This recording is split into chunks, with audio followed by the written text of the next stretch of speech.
안녕하세요. 은퇴부동산 연구소의 노초로 소장입니다.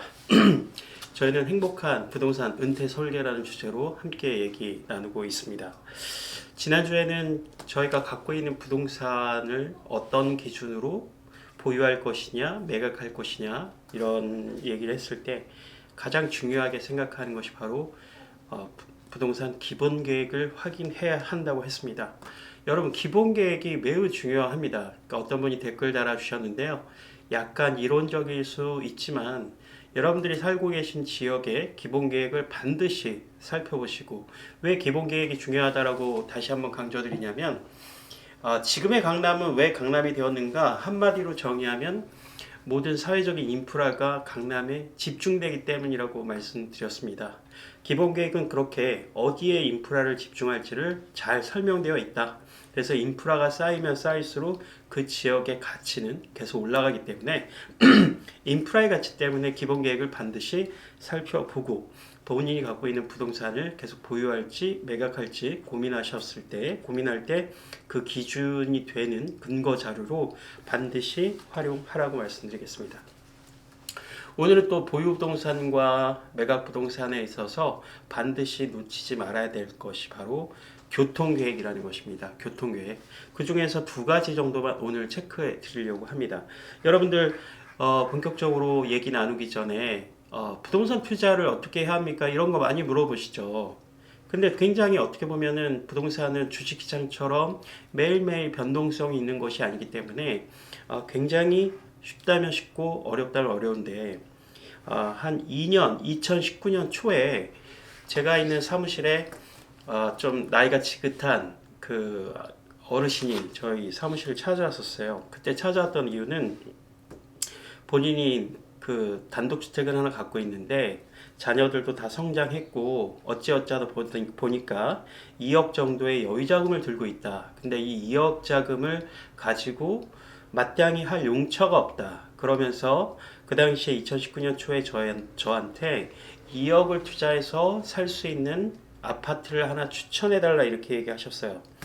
그래서 제가 여러 가지로 고민을 하다가, 여러분들 주식 투자와 달리 부동산 투자는 쉽다고 말씀드렸던 게, 오늘 말씀드릴 것처럼 신설 교통 계획이 있고 그 교통 계획에 따라서 착공에 들어간 지역들이 현재도 있고 공사 중인 단지도 현재 여러 군데 있습니다.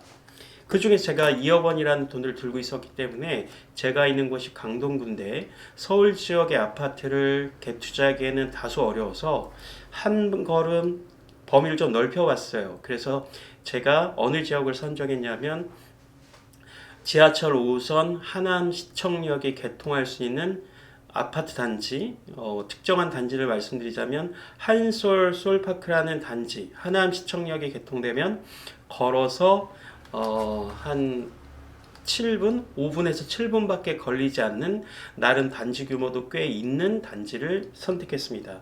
그 당시 30평대 매매가가 4억 5천에서 5억, 전세가 3억 정도 들어가 있기 때문에 제가 그때 30평대 아파트를 딱 찍고 3개 정도 준비를 했었어요. 그래서 약속을 다 잡고 보여드리고 한날 제가 어머님 그 요청하신 갭 투자할 수 있는 아파트 단지 보여드릴 매물을 3개를 준비했습니다. 저희 사무실 내방하시죠 라고 했는데, 그분이 당일날 쭈뼛쭈뼛 하시더니 2억이란 돈을 갭 투자를 한다고 하니까 자녀들이 반대를 한다는 거예요. 그러면서 사장님이 며칠 동안 수고해서 물건을 찾아봐 준 건 고맙지만 지금 당장 투자가 어렵겠다라고 하고 시간이 흘렀습니다. 근데 올 초에 그 어르신께서 저희 사무실을 다시 오셨어요. 다시 오셔가지고 그 당시 사장님이 추천해줬던 아파트를 샀으면 참 좋았을 텐데, 그 2억 원 중에 1억 2천 정도는 아들이 오피스텔을 산다고 해서 투자를 했고, 나머지 4, 5천만 원 정도는 딸이 전원주택에 뭘 집을 짓는데 자금이 좀 부족해서 그때 돈을 줬다. 근데 그때 사장 말을 들을 걸 하면서 후회를 하시더라고요. 근데 그때 제가 추천드렸던 그 아파트가 4억 5천에서 30평대입니다. 4억 5천에서 5억 정도고 전세가 3억 들어가 있었으니까 갭 투자를 할 수 있었던 상황인데, 지금 제가 그때 당시 찍었던 아파트를 시세 조회를 해보니까 30평대 그 아파트가, 정라면 그 아파트가 8억 2천까지 거래가 되고 있다는 거죠.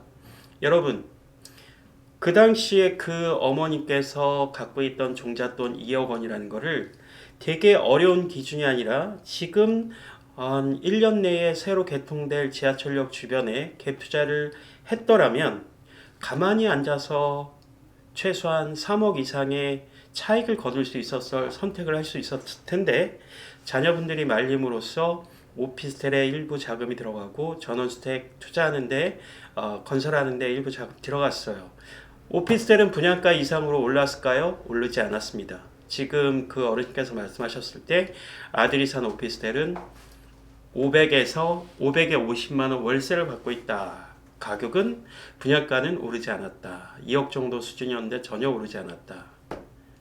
이렇습니다. 그러면서 그분이 다시 한번 제 손을 붙잡고 이번엔 꼭 사장 말을 들을 테니까 찾아달라 이렇게 하셨어요. 근데 여러분, 지금 2억 원을 갖고 하남 쪽의 아파트를 갭 투자를 할 수 있을까요? 할 수가 없습니다. 더 멀리 나가야 찾아볼 수 있는데, 저 개인적으로는 그때도 그랬던 경험이 있기 때문에 이분이 찾아드린다고 해도 또 투자를 주저하실 거란 생각이 들어서 지금은 적극적으로 알아봐 드리고 있지 않습니다. 부동산 투자가 이렇게 타이밍도 매우 중요하고요. 그 다음에 어떻게 보면 누구나 다 알고 있는 지하철 5호선 신설 개통 호재가 있었지만 그것을 믿고 그 주변에 투자한 분과 실행에 옮긴 분과 옮기지 않은 분의 이 자산 차이는 엄청난 갭이 벌어진다는 것을 여러분께 말씀드리려고 합니다. 굉장히 안타깝습니다. 여러분, 그래서 제가 오늘 보유 부동산과 처분 부동산을 가르는 또 다른 기준 중에 하나가 신설 교통 계획이라고 말씀드리겠습니다.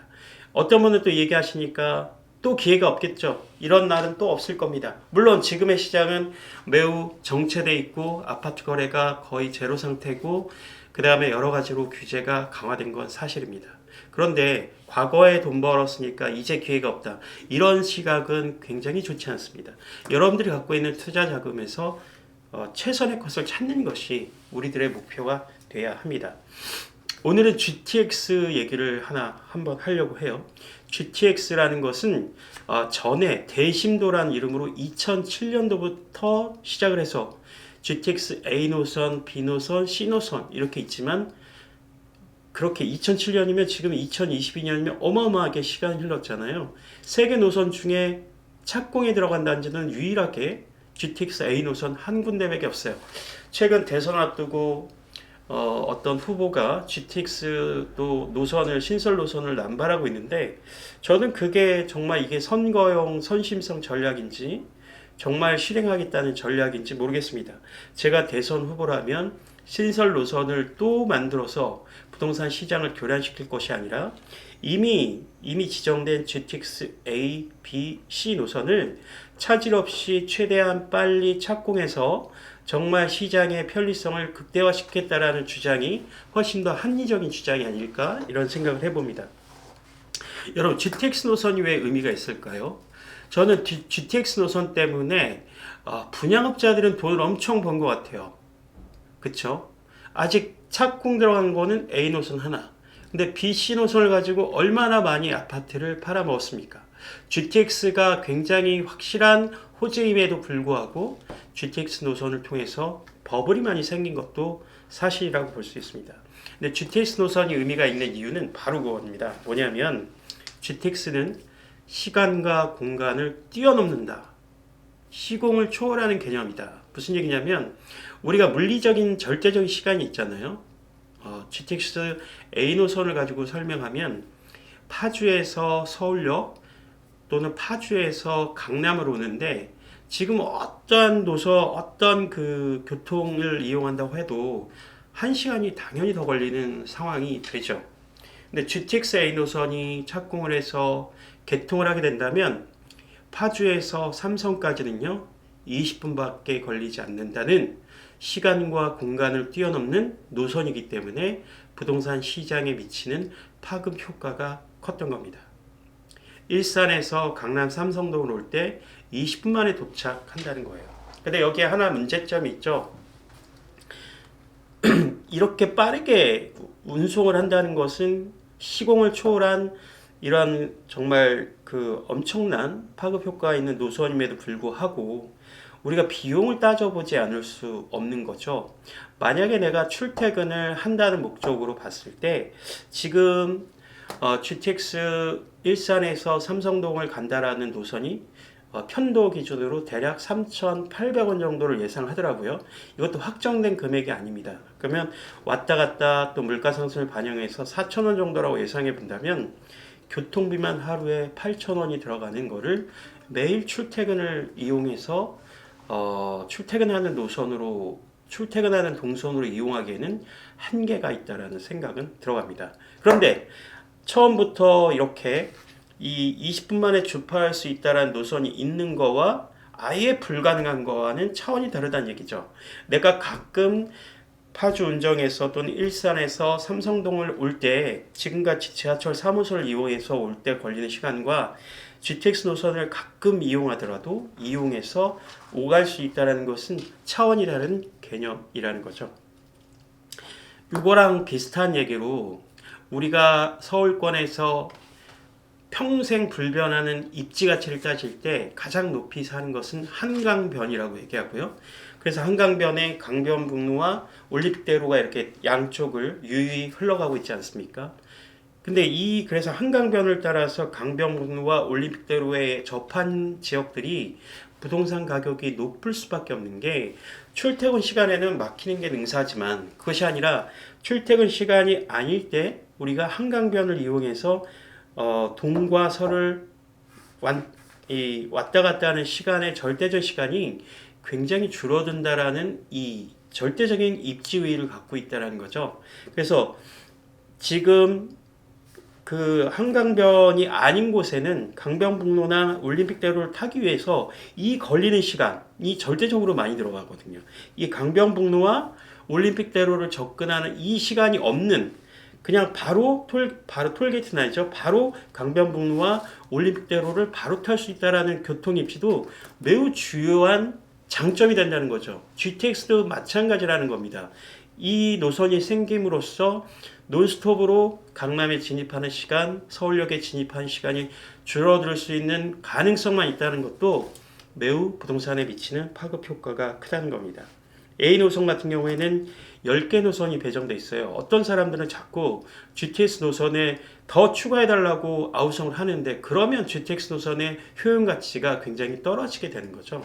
이렇게 단시간에 올 수 있다는 것은 제가 지난 시간에 얘기했던 것처럼 기본 계획상에 있는 핵심 지역에 하나하나 지하철 노선을 뜨문뜨문 만듦으로써 GTX라는 역을 만듦으로써 거기가 거점 역할을 하면서 단시간 내에 핵심 지역으로 오갈 수 있다는 것이 핵심인데 거기에 또 민원의 힘을 빌어가지고 중간중간에 역을 추가하게 되면 이 GTX의 애초의 목적을 달성할 수 없다는 점에서 많은 노선이 추가되면 안 된다는 거죠. A 노선 같은 경우에는 말씀드린 것처럼 파주 운정에서 동탄까지 이어지는 노선이 되고 그 중간에는 서울역과 삼성동을 기점으로 그 기본 계획에 있는 도심권과 강남을 연결하는 가장 핵심 노선이 A 노선이라고 생각이 되고요.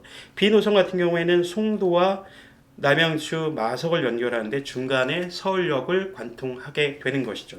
C 노선 같은 경우에는 수원과 의정부, 덕정을 연결하는 노선으로서 중간에 또 삼성동을 거쳐 가게 됩니다.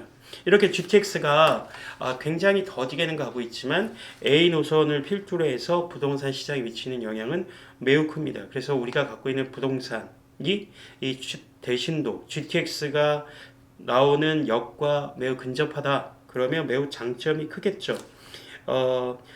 그래서 과거에 그 부동산이 막 뛰었던 지역들 보면은 성남에 있어서 GTX A노선 중에 성남역이 어디에 개통될 것인가 그래서 기존에 있던 판교역과 임해역을 이용하는 것이 아니라 판교역과 임해역 사이에 새롭게 만들어지는 것이 있고 용인 지역에 되는 것도 구성역 인근에 용인 신도시랑 접점돼 있는 구성역 주변이 그래서 가격이 가파르게 올랐던 것이고요. 그 다음에 지금 강북 쪽에 많이 핵심적으로 올라오는 창동과 청량리, 광운대 이쪽이 GTX 노선과 도시기본계획의 핵심 지역으로 매칭돼 있으면서 이렇게 탄력을 받았다는 것이죠.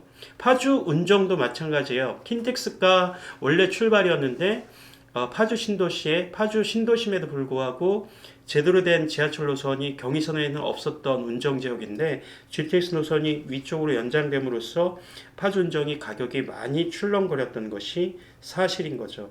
그 다음에 우리 동쪽이나 남양주 쪽으로는 별내라든지 호평이라든지 추후에 3기 신도시가 들어올 왕숙 지역까지 GTX 노선이 연결될 예정이라는 것은 기존 신도시와 그 다음에 어떤 택지개발지구가 개발됨으로써 개발되는 과정 중에 매우 핵심적인 요인으로 떠오를 수 있다는 것이 가장 강점이라고 볼 수 있겠습니다. 여러분, 우리가 보유부동산과 매각부동산을 생각할 때 이런 신설교통계획은 이미 많은 언론을 통해서 공표가 되고 있고 많은 분들이 알고 계세요. 근데 제가 강의 첫 들어가기 전에 에피소드 말씀드렸던 것처럼 이런 노선들이 지금 확정은 돼 있지만 착공된 건 A 노선 하나라는 거죠. 근데 주변에 여기 어디에 생길지는 이미 많은 언론을 통해서 나왔기 때문에 기존에 새롭게 신설되는 연장되는 노선과 GTX 노선 맞물리는 지역들은 매우 앞으로도 경쟁력이 클 것으로 보여집니다. 그 중에서 A 노선 중에 하나 빠뜨렸지만 대곡 지역 같은 경우에는 이미 지하철 3호선도 있고 GTX 노선이 교차되고 있고 그 다음에 그 주변 지역에 도시개발 사업을 예정하고 있고 그 다음에 그 뉴타운도 같이 겹쳐 있기 때문에요. 그런 점에서 지금은 별로 이렇게 인기가 있는 지역은 아니지만 향후의 미래 가치는 매우 크다 이렇게 볼 수가 있겠습니다. GTX 얘기 하나 있고요. 두 번째는 직주근접 개념에서 말씀드려보도록 하겠습니다. 여러분, 판교 신도시 개발할 때 판교가 동판교와 서판교가 이렇게 나눠져 있어요.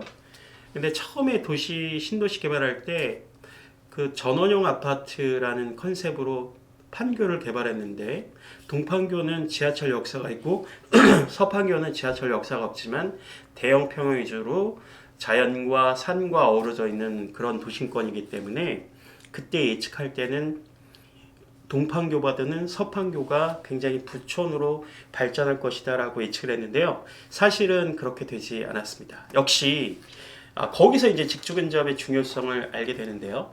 여러분들은 판교가 여러분들 알다시피 우리나라 엄청난 그 IT 기업들이 판교에 들어감으로써 도심이 굉장히 자립형 도시로 발전을 했잖아요. 그러다 보니까는 판교 주변에 지하철역에 가까운 동판교와 서판교가 있었을 때 실질적으로 가격은 동판교 중심으로 직장이 가깝고 지하철 편리성이 좋은 동판교가 더 치고 나갔다라는 것을 우리는 알고 있습니다. 여러분들, 그래서 직주근접은 이렇게 지하철 편리성, 지하철과 도심으로 걸어갈 수 있는 지하철에서 직장까지 접근성이 좋은 곳이 부동산 가격이 견고하게 가격이 형성되고 있다는 점을 우리가 놓칠 수가 없겠는데, 그렇다면 직장이 가장 많이 몰려있는 곳이 서울을 기점으로 했을 때 서울 종로와 중구의 도심권과 그 다음에 강남권과 여의도 영등포권이에요. 그 세 개가 가장 직장이 밀집되어 있는 곳이라고 우리가 볼 수 있겠죠. 그러다 보니까는 신설교통 노선 중에 영등포, 여의도, 강남, 그 다음에 종로, 중구를 관통하는 신설 노선이 생기거나 또는 그 신설 노선이 새롭게 연장이 된 노선의 가치가 매우 중요하다는 겁니다. 몇 가지만 예를 들어보면요. 신분당선 연장 구간 같은 경우에도 이미 그 강남에서 신사까지 이어지고 결국에는 그 핵심 지역인 용산까지 연결되는 신분당선 연장 구간이 올해 일부 신사와 강남까지 여기 개통될 예정이고요. 그 다음에 골드노선이라고 했던 지하철 9호선 같은 경우에도 지금 마곡까지는 연결돼 있지만 지금 어디까지 가고 있냐면 강동구에서 지금 길동 생태공원과 한영구와 고덕역을 잇는, 그래서 최종적으로는 고덕 가밀지구에서 미사지구까지 연결되는 지하철 9호선 연장 공사가 확정돼서 진행, 보훈병원까지 되어 있죠, 현재까지. 근데 이것이 연장 구간이 진행되고 있습니다. 그러니까 지하철 9호선의 가치는 아까 얘기했던 그 자리평 어떤 지역인 마곡지구를 출발해서 지하철의 직장인들의 핵심 지역인 여의도를 지나서 또 직장의 핵심 지역인 강남을 지나서 이제 강동을 거쳐 미사까지 이어진다라는 장점이 핵심 지역을 두 개나 관통하고 있기 때문에 우리가 골드 노선이라는 표현을 하는데 연장 공사를 계속 진행하고 있습니다. 이 가치가 매우 중요하다는 거죠. 8호선 같은 경우도 8호선 같은 경우에는 여러분 잘 알겠지만 잠실, 송파, 강남권이라고 표현하는 송파 잠실권을 관통하는데 지금까지는 저쪽 북쪽으로는 그 암사역까지밖에 되어 있지 않았는데 그게 구리를 거쳐서 다산 신도시를 거쳐서 별내 신도시까지 이어진다는 거죠. 그렇다면 지금까지 직주근접 개념에 있을 때 강남권인 잠실까지 송파와 강동권을 연결하는 이 노선 자체 확장 연장 구간이 조만간 개통될 예정이기 때문에 2023년에 개통 예정이기 때문에 이쪽 지역도 계속 호재가 있고요. 그 다음에 강남을 연결하는 지하철 7호선 연장 구간 노선도 여러분들이 지금 그 청라신도시까지 가는 것뿐만 아니라 그 위쪽으로 성남과 청라를 연결하는 구간뿐만 아니라 도봉선과 포천 구간을 연결하는 연장 구간 공사도 하고 있어서 추후에는 청라신도시나 옥정 신도시 주변 지역도 이 7호선 연장 구간에 영향을 받게 될 것이라는 거고요. 5호선 같은 경우에는 거의 다 연결이 다 끝나게 되면서 아까 제가 에피소드로 말씀드렸던 5호선 검단산역까지 개통이 완료됐습니다. 그래서 이렇게 됨으로써 그 주변 지역 하남 미사 지역이나 구하남까지도 영향권 아래로 기회가 있었더라는 거죠. 그 외에 4호선 같은 경우 당고개에서 끝났지만 별내와 진접까지 연결 지어지고 최종적으로는 진접 2지구나 3기 신도시 왕숙지구까지 영향을 미칠 것으로 보여집니다. 그 다음에 서울 시내에 12개의 경전철이 있는데요. 이 경전철도 발표는 많이 했지만 지금 착공에 들어가고 개통된 건 아직 많지는 않습니다. 근데 그 중에서도 아까 얘기했던 도심권과 강남권과 그 다음에 영등포 여의도와 연결되는 경전철이 의미가 있다는 거예요. 직주근접 개념에서 직장이 많은 지역과 연결되는 경전철도 잘 보시라는 거죠. 신림선과 동북선과 위례신사선 이런 것들을 볼 수가 있겠습니다. 여러분들 직주근접이 의미가 있으려면 지하철이 하나 더 개통된다는 거는 굉장히 의미가 있죠. 근데 이 노선들이 강남이나 종로 중구나 여의도 영등포와 가깝게 연결되는 노선일수록 가치가 있다는 것을 유념하시면 될 것 같습니다.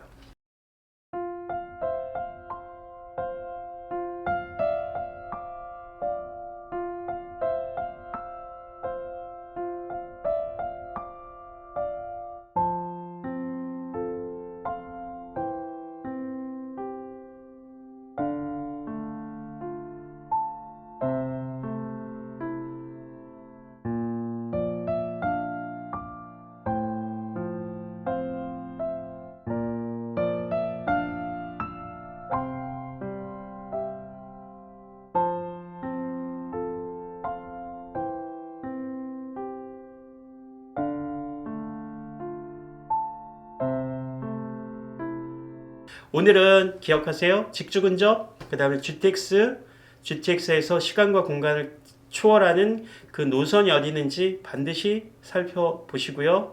여러분들 요즘에 부동산 시장이 매우 좀 하향 안정화되고 있는 추세지만 부동산 자산도 자산이기 때문에 끊임없이 올라갈 수 있는 것은 아닙니다, 여러분. 그러니까 잠깐 쉬었다 갈 수도 있고요. 약간 하향이 될 수도 있고요.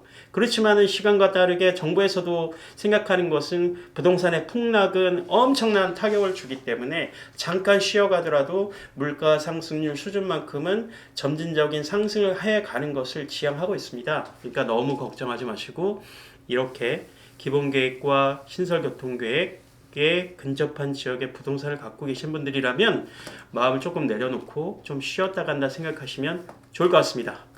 오늘의 강의는 여기까지 하겠습니다. 감사합니다.